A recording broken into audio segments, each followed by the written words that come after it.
it's tricky and it's very different, sort of dependent on the project and dependent on, this is something I'm learning more and more. I'm sort of developing relationships with casting directors, and some casting directors like for you to be very sort of to the letter and to the word, and that's very important to them. And some casting directors kind of encourage you not to do that and encourage you to sort of have a bit of a play with the words or whatever. And the problem with that is there are thousands of casting directors out there, and you're going to meet thousands and thousands. There is no rule for each one. So for me, I do what I try and do if I have the time, and this is something I do on a much bigger level when I've been offered a role for auditions.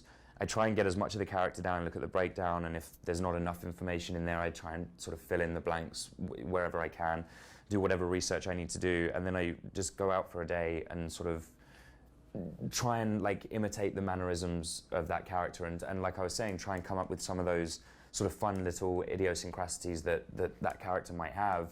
Things like a walk, or like how would they smoke a cigarette, or how would they eat their pasta that day, or how would they drink a beer, and natural things that I would do every day instead of doing it. And this is something I learned when I did a movie called Not Fade Away with David Chase, and I played a young Mick Jagger, and that was the big thing was, and it really helped me get into touch with it. I would watch young Mick Jagger videos of him smoking, because he didn't smoke the way I smoked, he smoked the way Mick Jagger smoked.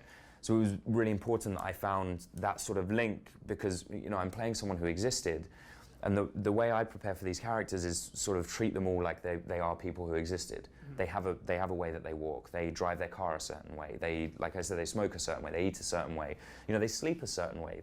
Is he the sort of person who likes to sleep on his back, or does he roll over, does he move in his sleep? And then most importantly, why do they do those things? It's not just, this would be an interesting thing to do for this character. It's like, why would he? Why does he roll over in his sleep? Does he have something going on that makes him uncomfortable when he's sleeping? Does he have nightmares? Why does he have nightmares? And try and, unfortunately, sometimes with these situations, you're very limited with time. But as much as you can, find these key things and give them a full reason, like a lifelong reason. The characters I'm playing are anywhere between 20 and 30. And it means they've had between 20 and 30 years of living, and there's a reason they do everything that they do, whether it's, an injury or they're afraid of something, and things like that.